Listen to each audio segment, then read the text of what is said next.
আল্লাহ রসুল সাল্লাল্লাহু আলাইহি ওয়াসাল্লাম প্রথমে নিজের মায়ের দুধ পান করেন, তারপর আবু লাহাবের দাসী সুআইবার দুধ পান করেন। অতঃপর আল্লাহ প্রদত্ত এক মহান দৌলত হালিমা সাদিয়ার ভাগ্যে জুটে। আরবের অভিজাত পরিবার সমূহের নিয়ম ছিল দুধ পানের জন্য নবজাত শিশুকে তারা আশেপাশের পল্লী এলাকায় পাঠিয়ে দিত। এতে পল্লী অঞ্চলের আবহাওয়ায় শিশুদের স্বাস্থ্যও ভালো হতো এবং তারা বিশুদ্ধ আরবি ভাষাও শিখতে পারত।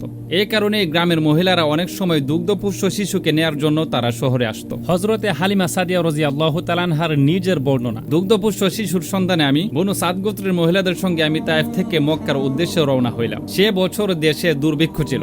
আমার স্তনে এতটুকু দুধ ছিল না যে যা আমার নিজের বাচ্চার প্রয়োজন মেটাতে পারে। রাত ভোর শিশুটি ক্ষুধার জ্বালায় ছটফট করত, আর আমি তাকে কুলে বসে বসে সারা রাত কাটাতাম। আমাদের একটি উট ছিল বটে, কিন্তু তারও দুধ ছিল না। উটের উপর চড়ে আমরা মক্কায় রওনা হইলাম। সেটি এত দুর্বল ছিল, অন্যদের সাথে সমান তালে সে চলতে পারছিল না। এতে আমার সফর সঙ্গীরাও বিরক্তি বোধ করছিল।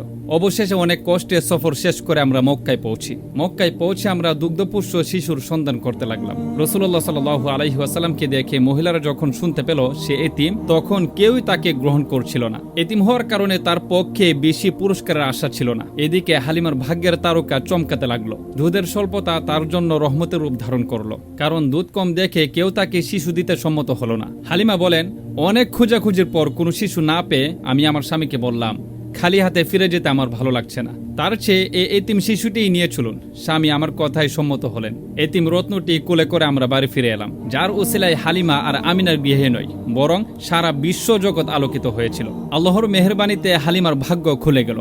উভয় জগতের সরদার তার কুলে এলো। শিশু সন্তান মোহাম্মদকে নিয়ে তাঁবুতে প্রবেশ করে হালিমা তাকে দুধ পান করাতে বসলেন, আর অমনি একের পর এক বরকত শুরু হয়ে গেল। হালিমার স্তনের বুটায় মুখ দেওয়ার সাথে সাথে এত অধিক পরিমাণ দুধ নেমে আসে যে রসুল নিজে এবং তার দুধমাই মিলে অতি তৃপ্তির সঙ্গে দুধ পান করে আরামের সাথে ঘুমিয়ে পড়েন।